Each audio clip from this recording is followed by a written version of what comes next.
Well, good morning. Welcome to this month's What You Want to Know webinar. I am Katie Akins, the Education Director here at Arizona Farm Bureau. I'm Chelsea McGuire, the Director of Government Relations here at the Farm Bureau, and want to say thank you all for joining us either live or on the recording. We are pretty excited today, Katie, to talk about this because this is a topic you all sent in to us that you said you wanted to know more about, and so we are obliging your request. So what is that topic? Well, as you can see, today we're going to be discussing wild horse and burros, which I know is kind of a controversial topic that's out there. Yeah, I would say in terms of polarizing issues, this is probably the most very clear battle lines drawn kind of issues that we've talked about on one of these webinars. And normally, I think you've seen us on these webinars kind of take a little bit more of a neutral stance or sort of like do a back and forth. And I'll be perfectly honest with you, this was pretty one-sided, partially because we do have really clear policy on that, but also because what I found in doing my research is that it was a lot harder to find the data that we're going to present to you than it was to sort of find the really easy activist groups, the first thing you Google kind of thing. So we wanted to steer you in the direction of some alternative information that is factual, is scientific, and that kind of thing, but then also sort of help cut through some of the noise that happens with this particular issue. So with that sort of disclaimer, Katie, I'm going to set the scene for this one, okay? Okay. So I want you to tell me, when I say a wild horse, what do you think of? I think of Mustangs, these beautiful, majestic creatures running in this beautiful open landscape. Okay, that's pretty accurate. So you're thinking something a little bit along like these lines or these lines. Exactly. Okay, yep. I think them. Yeah, I think that's pretty common, right? We hear wild horse, we think heritage of the West, and we think all of this beauty, this, majestic thing. I think the other side of that coin is that sometimes people are going to hear wild horse and they're going to see this guy or this guy. Who are these people, Katie? Well, I know that would be Spirit and his lovely mare, Rain, from the movie. And is that other one Hidalgo? That's Hidalgo, a movie I was very strangely obsessed with in like 2006 or whatever it was when that came out. I don't know, maybe it was Viggo Mortensen. I'm not really sure why I watched that movie so many times, but Hollywood has definitely done something to shape the general public perception of a wild horse. And, for a lot of us, it's given us kind of this emotional connection to them. Like, right? Are you kind of familiar with what that might be? Yeah, I mean, I have horses of my own, but I know my kids and I right now are obsessed with the show Heartland. And I swear about every other day I'm crying, right? Because of the horses. And I mean, it definitely does build that emotional connection with people to these animals. Yeah. And unfortunately, I would say, as much as I enjoyed Hidalgo and you enjoy Heartland, that actually is one of the reasons I think this is an issue in the first place. It hasn't necessarily caused the issue of wild horses, but I think it's sort of the root of some of those issues.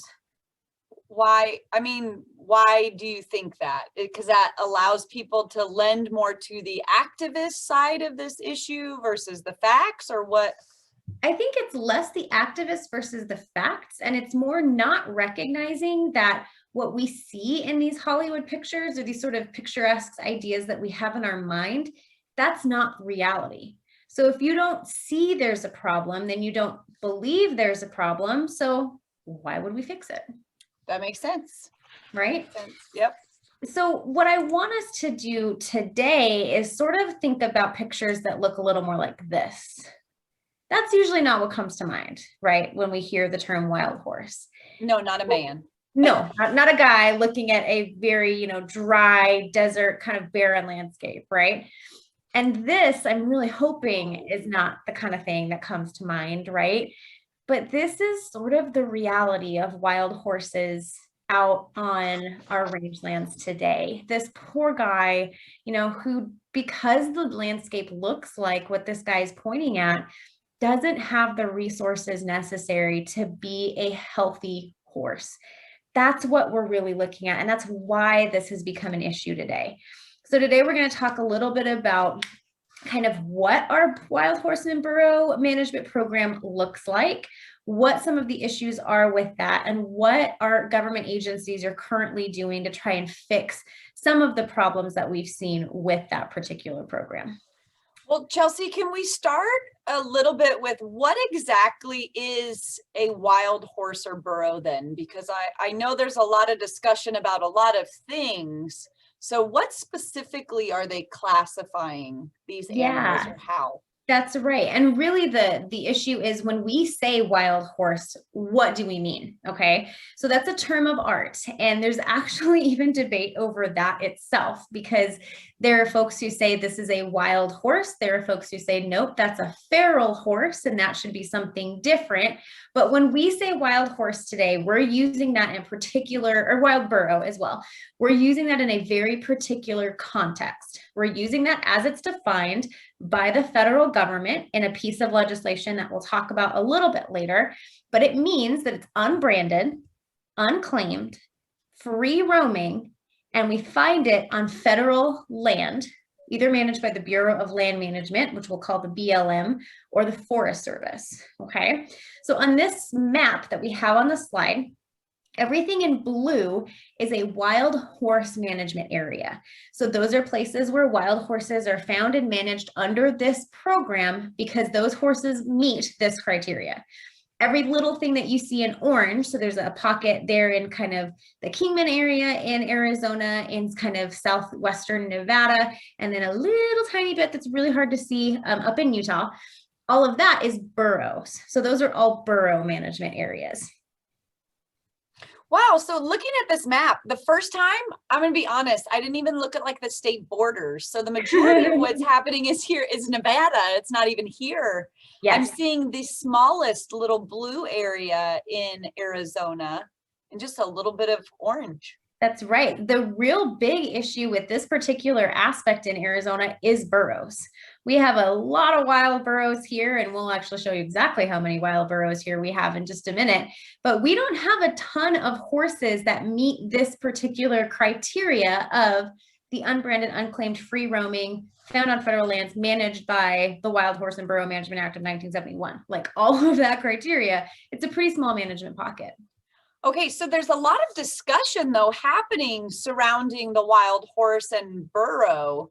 So can you maybe nail down a little bit or just reiterate, what if it is an unbranded, unclaimed, free roaming animal, right, in any of these areas, but perhaps it was a horse that was displaced by fires, right? So they got out of where they were and were not found by their owners, or, you know, I mean, we had those economic downturns and a lot of people couldn't afford to feed their animals. And so some of them thought they were helping their animals by just releasing them into the wild.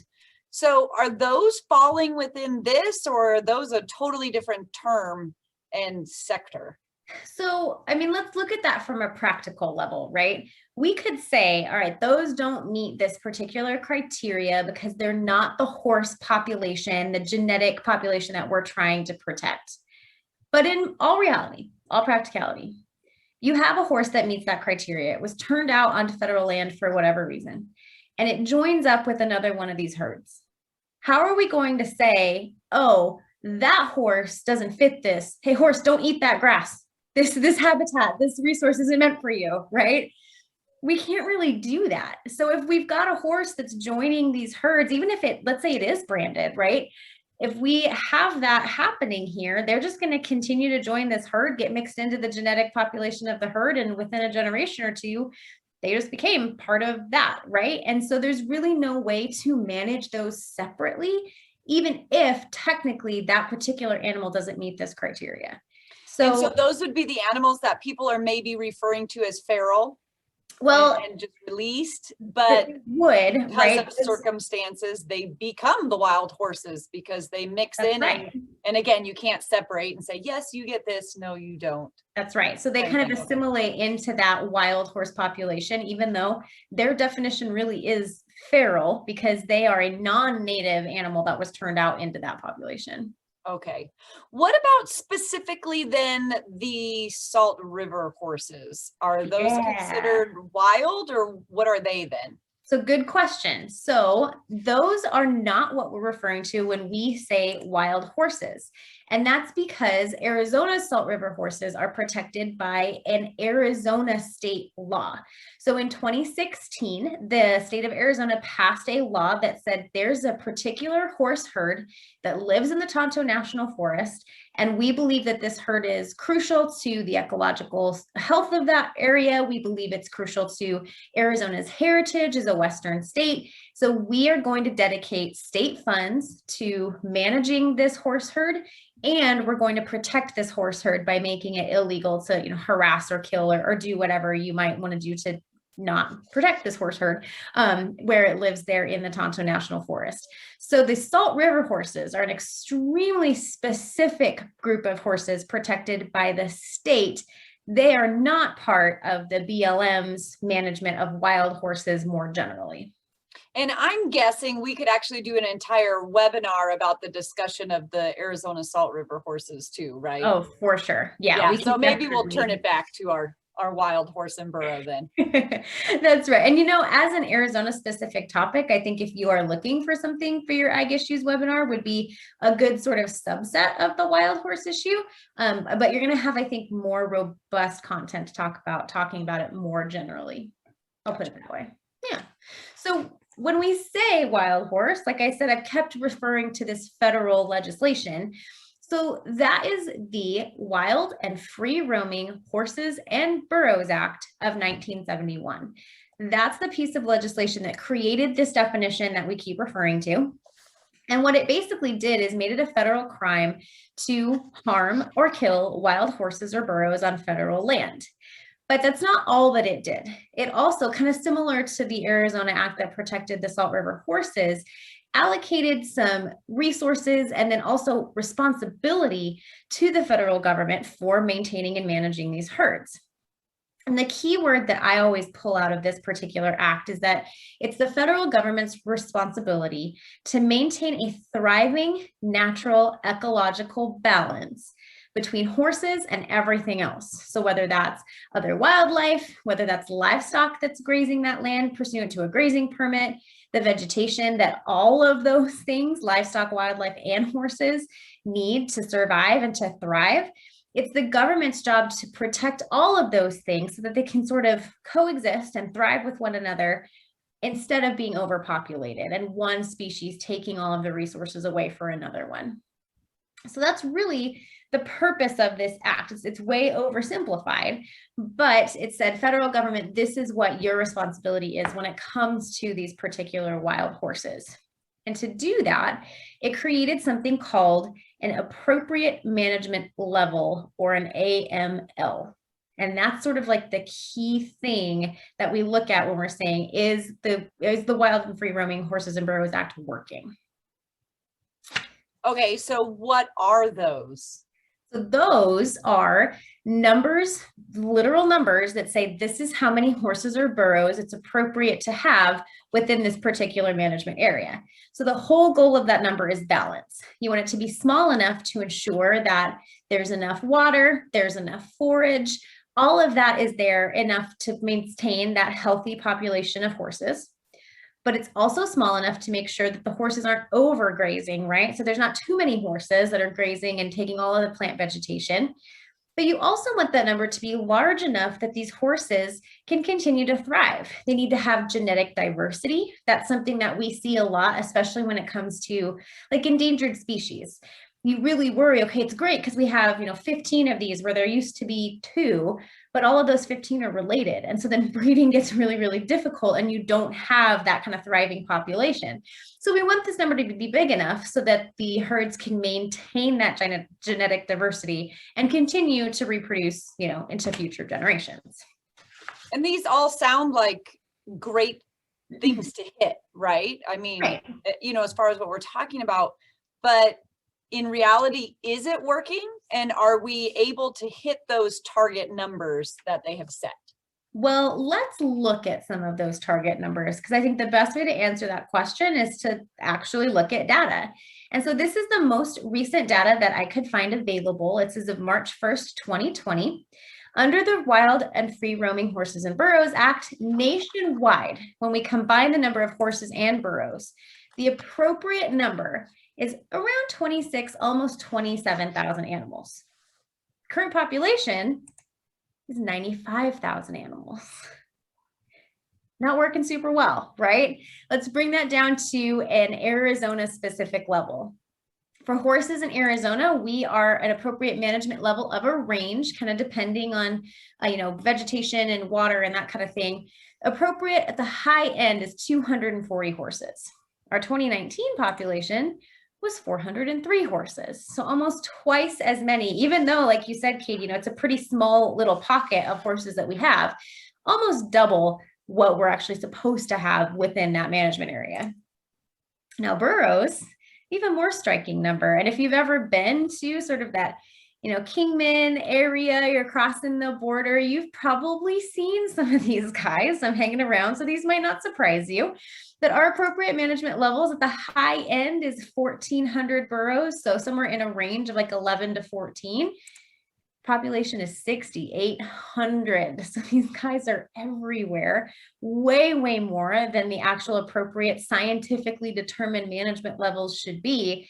So really that calls into question, how well is this act actually working? And is the whole purpose of the act, which is to maintain that balance between enough animals for genetic diversity, but not too many animals so that we're overgrazing, are we reaching that sweet spot? And these numbers show pretty clearly we're really, really not. Yeah, I mean, for the burros here, we are 6 times the amount we're supposed to be at. And for horses, I mean, it's 75% more than what we're allotted. So what sort of impact is that having? Yeah, so I'll boil it down really into 3 areas. And the first is our impact on our ranges. Overgrazing does some really, really detrimental things to land that isn't something that's easily corrected. So first of all, it really compacts that soil. And in Arizona, we're kind of used to that. We know what it's like to deal with hard soils.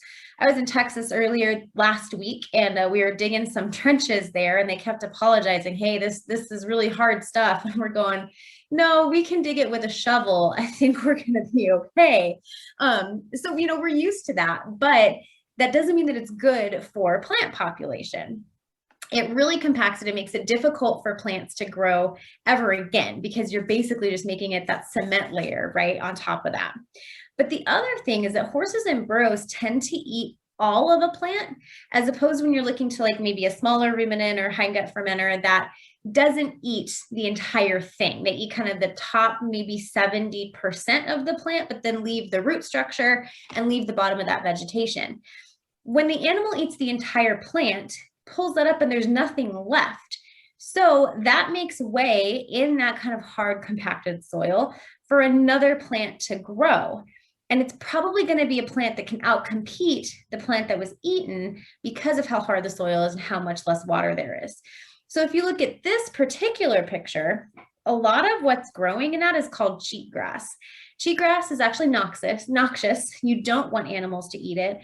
But in this area, that's all that can grow right now because all of the other plants that were there and that were out competing that cheatgrass ended up getting eaten the entirety of the plant, root stock and everything. And so this cheatgrass was able to invade and kind of take over because it didn't have anything to compete with it anymore. So when you've got animals that are eating too much of that range and they're eating the range in ways that don't allow competitive plants to grow, this is kind of what you're left with. It's just an open range that's not going to support that wildlife or that animal life anymore. And I think that's an important point that you just made, because a lot of people actually might look at this picture and although it's not green and lush, might say, well, there's lots of things for them to graze on and eat on. So I think that's a very important point about some of these invasive or noxious species coming in and taking over. Yeah, exactly. And then that kind of, goes along with the next aspect or the next real big impact of overpopulation, which is the impact on native wildlife. we forget a lot of the time because of, our Western heritage and everything that we kind of think of when we think of the West. Horses and burros aren't native to Arizona. They're Wait a competing second, against the wait a animals that second, are. wait a second, wait a Yeah. second. We live here in the wild, wild West. That is what everybody thinks of when they think of Arizona, is Right. cowboys and horses. So I don't understand. Yeah. So if you go back, like we're talking 12,000 years, there was a population of horses, like a kind of genetic species of horse that lived here. But they went extinct about 11,000 years ago. When we saw horses being reintroduced into America, it was from Europe. It was in the 15th and 16th century when we started to have European settlers coming into the continent again. And what did they do? They brought with them their work animals, their draft animals. They brought their horses with them because that's how they were going to cultivate land. It's how they were going to do what they needed to do to survive here. Those are European species that were then brought to the desert. And, when I think of Ireland, a lot of time, we'll use that as an example. Like I do kind of think of the horses and rolling green hills and all of the other places that you kind of see that landscape in Europe. And then they brought them here. So over time, they've adapted to the drier climate. They've adapted to the wildlife and to the plant life that we have here. But these are not species native to Arizona or to America for that matter. So that kind of puts a wrench in things when you talk about how they compete with the wildlife that is native to Arizona, because they're bigger, they eat more. Like we talked about, they eat differently in terms of pulling that entire plant out of the ground. So it's really difficult for a smaller animal to compete with a horse like this for both plant and water. Good explanation. You've now been promoted to history teacher. Oh, excellent. The promotion I never knew I always wanted. So then we'll talk about the third impact that this overpopulation and not being able to hit those ideal management levels is. And I would say, honestly, this is probably the most important impact, or the one that breaks my heart the most, which is the impact on the horses and the burros themselves. This is not a picture of that majestic Mustang that we all want to see when we think about or when we have wild horses in our minds. There's too many of them for too few resources. And that simply just leads to some horses not being able to have enough to sustain themselves. That's going to lead to starvation. It's going to lead to dehydration. And that has really been what the government has done over the last couple of decades, is just trying to be in crisis mode. When they see horses and populations that look like this, how do we get them resources? How do we get them to the place where we can get them healthy again? And I think this picture is very interesting because it brings me back to that sort of public perception and maybe their lack of knowledge of facts and even some very basic information, as far as they might look at this picture and they see a lot of things that are even green. And they're thinking, well, why does that horse look like it is? It looks like there's plenty of things for that animal to eat. What is happening, right, on one. And so I think this is a really good topic to be discussing, to get people to understand that maybe we don't know as much as we think we know, right? Yeah. And sometimes the pictures can tell a story, but it's not quite the accurate story, which we always are preaching, right? So I have a question on this. Do we have any numbers as far as the number of deaths of the wild horse and burros? Yeah, and when you asked that question as we were prepping, I really dug into that and tried to see, do we know sort of what the impact of this lack of resources is on these populations? I couldn't find a number that was really straightforward as to that. But what I did learn is that BLM has removed more than 9,000 animals from the range over the years about 2006 to 2015. And they did that through emergency gathers. So what happened is they saw that, populations looked like this. They saw that there was not plant life and water to sustain the populations. And they said, okay, we've got to gather these horses, get them into corrals, take care of them, and then figure out what to do with them from there. So, if we looked at some of those numbers, 9,000 is a pretty significant cross section of the horse population or the burro population nationwide. It obviously, is not nearly enough to kind of bring it down to that alternative management level. But that's sort of the number that I found is about 9,000, at least 9,000 horses have been impacted to the point where the government had to step in and do something about it. And then what happens to those horses when the government steps in? Where does it go from there? Yeah. So for Roundup, when the government steps in, basically what happens is they decide whether they're going to put these horses in short-term corrals for kind of management health purposes and then release them back out onto the range, or whether they're going to put them into longer-term pastures. And what happens then is really that if they're in a long-term pasture, that's kind of where they stay. There's not necessarily a timeline or something where, okay, they're going to stay here until X, Y, and Z, and then we'll let them out. We're feeding a lot of horses right now that are in BLM holding facilities. That's kind of the reason that they're there. So I was looking for some information about just how many horses we have in these kinds of long-term pastures, and why I didn't get a horse number. I did say that annually off-range holding costs are about $50 million for these horses and what we're paying to keep them off of the range because the range is no longer able to support them. So that's for probably their food, right? They're having to bring in hay for these animals, the facilities themselves, and then I imagine the staffing. Yeah, that's right. The facilities, the food and water for the horses, the staffers. And when they're in these kind of short and long term, they're also doing management on the horses. So health wise, those kinds of checkups. Sometimes they'll be doing or attempting to do some fertility control, which I think we'll talk about a little bit later. But the other sort of ultimate goal, I think, maybe not ultimate, but a goal of putting these horses in these roundups is to get them off the range by adopting them out to the public. So giving them to someone who has the ability, has the resources to care for them the way they need to be cared for.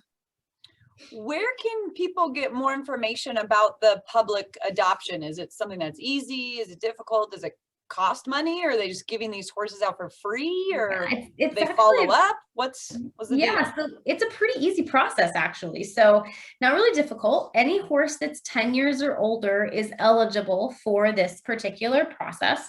And if you go on the Bureau of Land Management's website and just kind of do a couple of quick searches on wild horse or burro adoption, it'll bring you to some very user-friendly sites to show you how to do this. But generally, to adopt a wild horse or burro, you just have to meet the right criteria, and it's pretty general.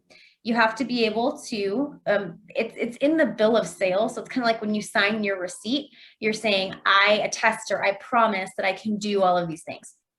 So you're promising that you can provide adequate facilities and humane care, right? I have the ability to take a horse. I don't live in an apartment. You promise not to sell this horse for slaughter or processing.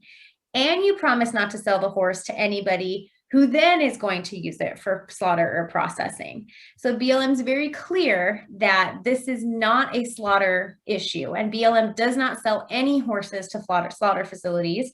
There are no horse slaughter facilities in the US, and that's not something that BLM does. So if you ever hear that or see that on an activist website, absolutely not true.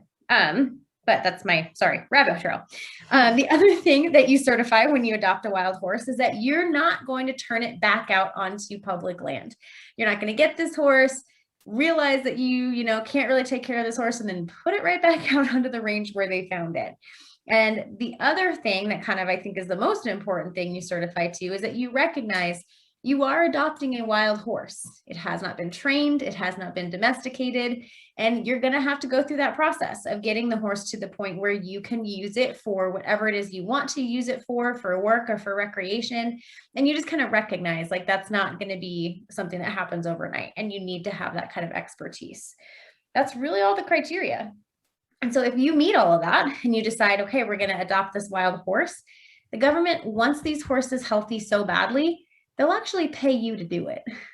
So the first 60 days or so after you get the horse and the adoption's finalized, they will pay $500. And then once you retitle the horse into your name, they'll pay you another $500. So ultimately, someone who adopts $1,000. Yes, someone who adopts a wild horse or burro could receive up to $1,000 for the privilege of doing so. Okay, so I have a question, because that sounds amazing, right? As a horse person, I have horses. I'm thinking, wow, I'm usually paying thousands of dollars for horses. Right, So somebody's right. going to give me $1,000? Heck to the yes. How do they, or are they able to kind of follow these horses? I mean, I know you're signing a paper that says, I promise not to do all of these things, but I can see $1,000 being an incentive to maybe some no good doers out there, right? That say, hey, like, okay, I'm gonna go get a couple of horses this time and a couple of horses next time, and I'm gonna keep them and do some stuff, and then I'm just gonna send them on their merry way. No, is there any checks and balances, or? That's absolutely an issue. So there is the check of the fact that you can be basically kind of audited or inspected by BLM, right? So there are staff people whose job it is to go and follow up on the horse's treatment, on the horse's care. So that's one aspect of that. Now, of course, like any government agency, BLM's pretty strapped as it is. And so one of the things that I recognized, or that I saw on a lot of sites that talked about, how can you help the wild horse? Volunteering with BLM was a big part of that, and saying, volunteer to go and do some of these site checks or site audits to make sure that these people still have the horse that they adopted and that kind of thing. The other thing that I forgot to mention kind of in our short-term, long-term corral discussion is that most of these wild horses, in fact, I think all of them who are brought into these corrals are freeze branded. So which wild horse was freeze branded by the BLM, and that's a way that they can check, if they see that brand back out on public land and say, wait a minute, didn't we adopt that horse out 7 months ago? They'll know what happened, right? And so they'll know where that horse went and how that happened. But yeah, basically that's kind of the check that they have, is that BLM as an agency has staff that's dedicated to going and doing these spot checks. When you retitle your horse, they can track it that way as well. But it's all down to, do we have the money and the staff power to make sure we're doing that effectively? So it's one of the big concerns about that $1,000 incentive is, do we actually have the staff and the resources to make sure that that money is not just going to someone who then is going to turn that horse out in a couple of days anyway? Sure. Well, and I don't want to be a negative Nancy. I know that, I mean, it is set up to help. And I actually know a lot of people who adopt horses out through this program and then put them through the tip training. They train the horses and then they sell those animals. And they also have the requirement to the people that they sell, like, hey, if you're ever getting rid of this horse again, contact me. And I will take it back and make sure it goes to another good home. So there are a lot of very responsible people who are using this program that is out there. So. And I think that's one of the big success stories, programs like that really show the good work that this program can do. The other success story that I came across in this research that was, I was kind of proud of it, in terms of it coming from our state. But when we talk about these long-term pastures, you mentioned it earlier, Katie, some of that money that we're spending on those has to go to staff, right? People who are familiar with horses and people who can do the thing that needs to happen. But some of those have actually been turned into sort of rehabilitation type centers as well. And so a good example of that is here in Arizona in Florence. And so it's an offsite inmate training corral that's connected to the prison there in Florence. And this has been a super successful program where inmates are able to go into that facility and they learn all about horses. They learn how to train, they learn how to care for them. And it has just shown incredible dividends in terms of giving these folks a skill to use, right, when they're out of incarceration and they're back into the workforce. A really incredible emotional benefit too that, Katie, I'm sure you can appreciate as a horse person as well. You're working with this living creature and it trusts you and it kind of gives you a purpose, inmate or not, right? That's always going to be something that's powerful. But there are some success stories that have come out of this for sure.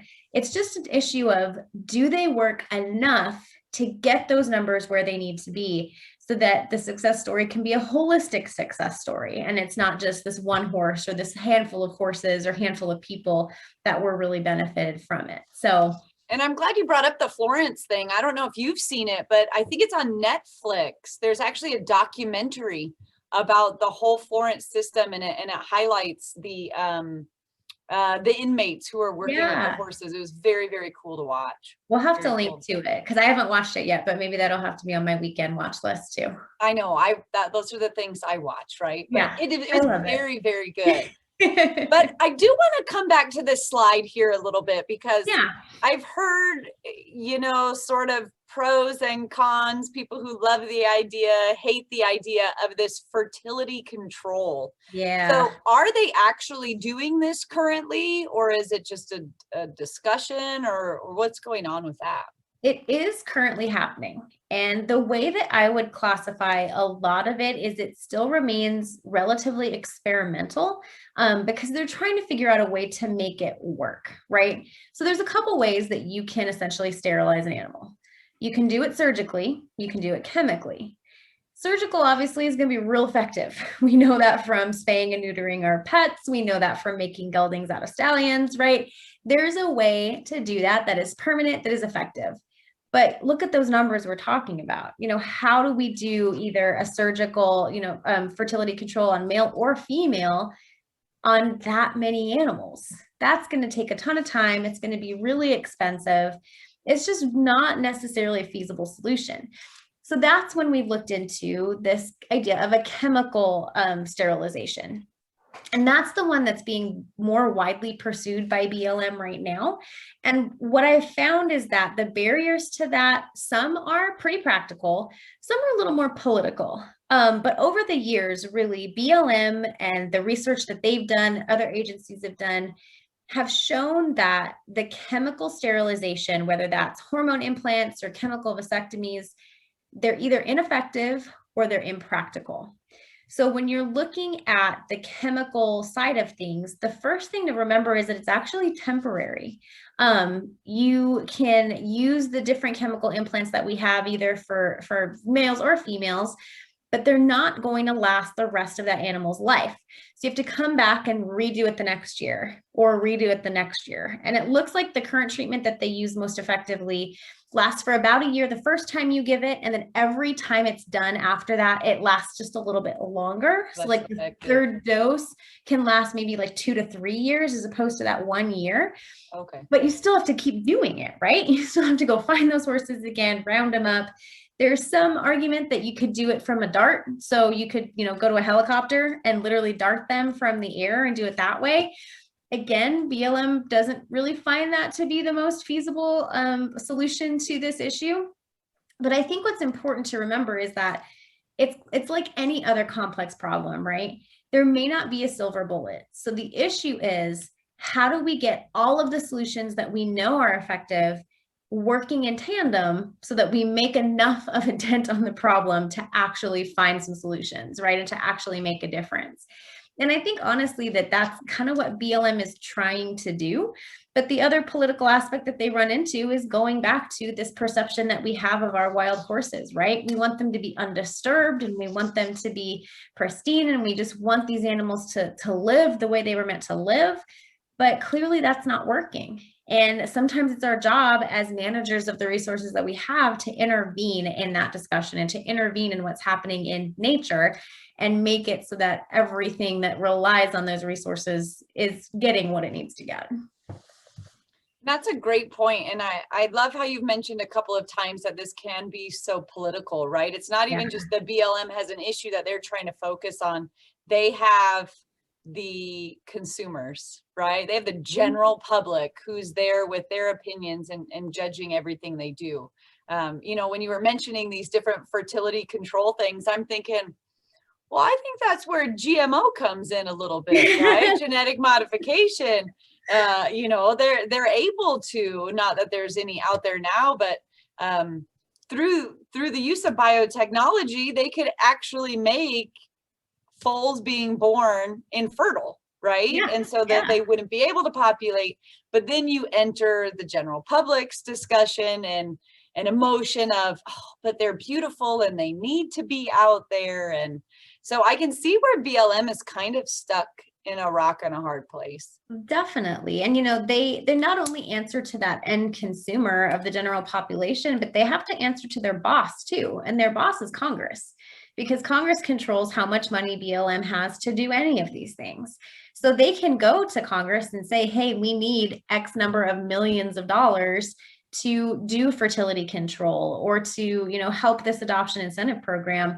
But if Congress says, well, we've got a lot of other things we want to spend money on, and we've got our general population and our constituents saying, no, we love these horses and we want to keep them out there, there's just a lot of noise happening when it comes to this issue. And so I think, it's easy for us on our 40-minute webinar to sort of try and cut through that and make this look very clear and make this look very streamlined.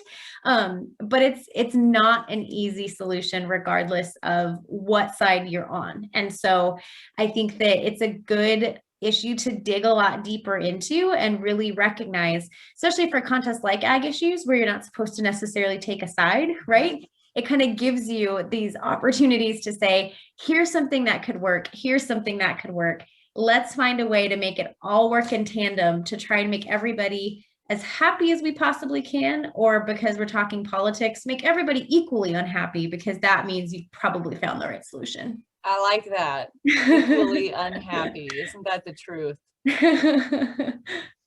Well, hey, I think that was sort of a good lead into the next slide, which is just resources where they can go to get more information and dig a little bit deeper into the facts of this issue.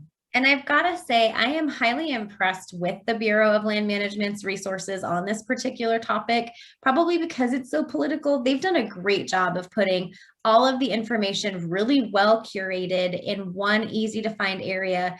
Data and statistics are very easily accessible. So I would certainly start there because that's going to give you a pretty objective view of the current situation and what's being done about it. And then this National Horse and Burro Rangeland Management Coalition is my go-to group when I'm looking for some of the more political messaging or one-pagers, white sheets, that kind of thing. They have just a lot of great information compiled on their website. They also have recordings of a conference that they had, I want to say it was in 2018, with some great expert speakers. So, if you have 4 hours and want to start watching through some of those, I know I watched a couple of them in preparation for this. Great science, great ideas, really a ton of institutional knowledge in that particular room. So great places to start. And then as always, Katie, if they have specific questions or need to know where else to find something, we're always here for them too. That's right. Always, anytime. So this will be on our website. If you found this on our website, well, good job. You already found your way there. If you're watching it live and you want to know where it goes after this, it's going to be at www.azfb.org. Hit the tractor and books. That's our Ag in the Classroom program. And it's going to be right there under the tab Ag Issues, along with all of the other webinars that we've recorded since last year. So there's quite a list if you are looking for topics to discuss for the Ag Issues contest, which is coming up here pretty quick. Is. So thank you, Chelsea, for your time that you put forth for this webinar, not only today, but in planning and preparing all of these facts for us today. We definitely appreciate you, and we look forward to seeing everybody next month. That's right. We'll see you guys soon. Bye-bye.